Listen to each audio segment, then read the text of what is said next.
Yan. Magandang hapon po sa inyo lahat. Itutuloy po natin yung ating live consultation. Parehong pasyente kanina yung meron high blood pressure. Yung sinabi ko po na pag magkuha kayo ng blood pressure, hindi yung unang blood pressure ang accurate, kundi yung pangalawa dapat. Okay? So, meron siyang tinanong, no? Ano po yun? Nakalimutan ko na, sorry. Anong magandang vitamins? Vitamina. Ayun. Ay, kailangan isama kita para makita nila yung... Ayan. Oops. Sorry, Ayan. Oh. Kalahati lang yan, Kalahating katawan, Pero mukhang medyo malaki pa kayo. Sige na, mababawasan din. Dapat lang, no? Anyway, pag kayo po ay kumakain ng maayos, sapat yung pagkain ninyo, hindi kayo po pipili ng pagkain. Lahat kinakain po ninyo, gulay, prutas, okay, mga karne, eh, syempre Valentine's, baka pati asawa kainin niya ngayon. Okay? Huwag na kayong mag-alala na makulangan kayo ng vitamina. Kasi, katulad ng sinabi ko noon, magaling ang ating Panginoon, nilikha niya ang tao at sinigurado niya na para mabubuhay talaga ang mga tao, sinama niya yung paglikha ng pagkain para sa mga tao. Kaya po, kompleto na po ang nilikha ng Panginoon. At hindi talaga kayo makulangan ng mga vitamins and minerals dahil ang lahat ng pagkain natin ay meron na po itong mga vitamins at saka minerals. Kaya po ang tawag natin ay vitamin supplement. Sinusupplement lang niya yung pagkain mo pag kumulang yung kinain mo. Siyempre, pag biglang kayong mawala ng ganang kain kasi may sakit kayo, eh siyempre, kumonte yung kinain mo, yung nilikha ng Panginoon, kumonte yung kinain mo, eh naturalmente, makulangan yung vitamins and minerals na makukuha natin sa pagkain. And that is the time na may role ang vitamins. Kaya ang tawag natin sa vitamins ay vitamin supplement. It will supplement your food whenever your food intake is reduced as a result of your decrease in appetite, maybe due to illness. Okay? So, kung nandyan yung gana ninyo, in fact, sumobra pa nga minsan, huwag kayong mag-ala, hindi kayo makulangan ng vitamins. For as long as lahat ng nilikha ng Panginoon ay kinain po ninyo, hindi kayo magpili ng pagkain. Ayun. Lalo yung food supplement, iba na naman yun. Iba yung vitamin supplement, iba yung food supplement. Palagi ko sinasabi ito na walang role ang food supplement. Okay? Huwag kayong gumastos ng food supplement. Lalo yung mga food supplement na napakamahal. Sobrang 20 pesos. Kasi, in-advertise nila yung produkto nila. At pinatong nila sa presyo.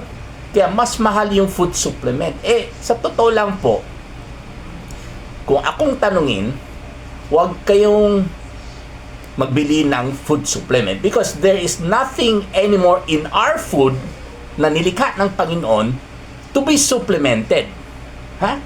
Kaya po ito mga food supplement para sa akin ay walang halaga. Kaya pagkatapos ng advertisement, palagi nila sinasabi ang food supplement nila ay walang halaga sa mga sakit. No? Walang halaga sa mga sakit. No approved therapeutic value. Kaya po, kung meron kayong pera para sa food supplement, lalo yung mga mamahal na food supplement, buti pa, gamitin lang ninyo yung budget ninyo sa food supplement para sa mga totoong na food. Ano yung mga totoong na food? Eh, yung nilikha ng Panginoon. Bigas, gulay, prutas, karne, manok, isda, baboy, or baka. Nandyan na po lahat ang mga macronutrients like carbohydrate, protein, at saka fat. Nandyan din po ang lahat ng micronutrients katulad ng multivitamins and minerals. Ayun. So, ang sagot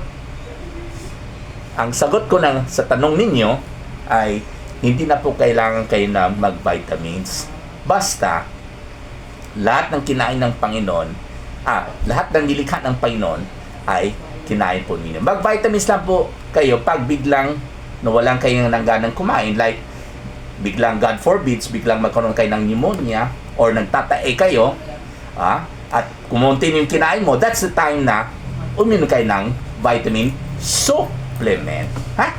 Okay? At mag-vitamins kayo, yung kompleto na vitamins. Huwag kayong maniwala sa mga vitamin C lang, sa mga ascorbic acid lang, with zinc pakuno.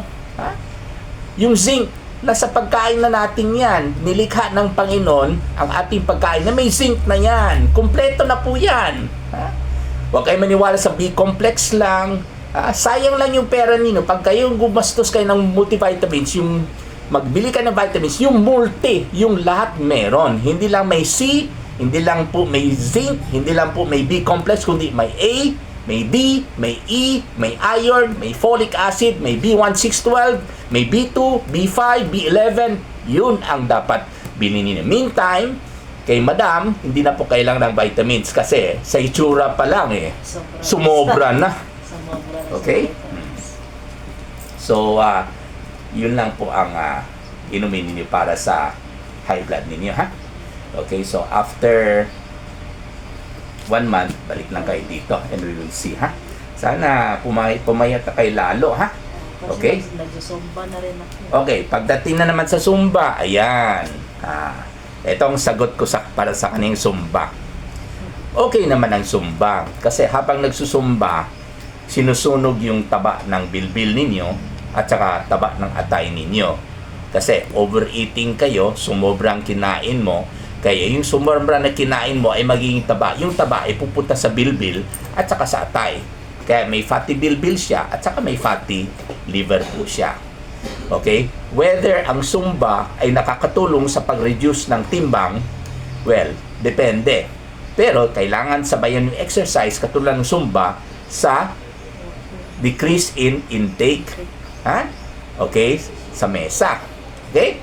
Kasi, kadalasan tinatanong ko yung pasyente, bakit tumaba kayo? Dahil hindi kayo nagsusumba? Hindi naman. Di ba? Tumaba ang isang tao, hindi dahil sa hindi nagsumba, hindi dahil sa hindi nag-walking, hindi dahil sa hindi nag-exercise. Tumaba ang isang tao dahil sa tuwing kumakain siya, ay sumobra yung kinain niya. Kaya yung sobra ng kinain niya ay magiging taba. Yung taba ay madagdagan sa bilbil at sa atay. Kaya ang sagot sa overweight ay syempre, tirahin natin yung dahilan, which is overeating. So, ang sagot sa overeating is reduce your food intake. Ayan. Pero nakakatulong talaga yung Zumba or any form of exercise for as long as you reduce your food intake. Okay? Maraming salamat po.